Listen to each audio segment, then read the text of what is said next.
Minsan sa buhay ng mag-asawa, marami makikialam sa inyong pagsasama. Usaping pinansyal man yan o pagpapamilya, o uri ng pagpapalaki sa mga bata. Hindi magiging solusyon ng pangingialam kung saan nagiging ugat pa ito ng hindi pagkakaunawaan. Sa mga sitwasyon na dapat gumagaan, sa mga hamon ng buhay na karamay ang kailangan. Walang karapatan ng sinuman magsalita, lalo kung wala tayong nalalaman sa lahat ng ginagawa. May mga sitwasyon na ang pangunawa ang higit na mahalaga, hindi pangahamak at pangungusga sa iba. Maluwag sana ang buhay kung lahat ay nakikinig sa bawat sinasalaysay, kung tumutulong at laging karamay, kung sa lahat ng bagay nagiging pantay.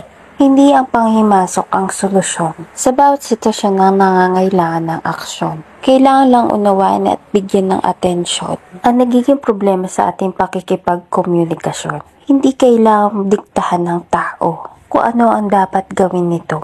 Ang kailangan lang ang mabuting pagpapayo sa mga panahon na magulo ang mundo at hindi lahat ng bagay madadaan sa pakikialam. Lalo lang pinapaapoy kung walang alam. Si himasok kailangan ka pa rin magpaalam upang magkaintindihan ng iyong kapanayam. Tara, kain na na malala!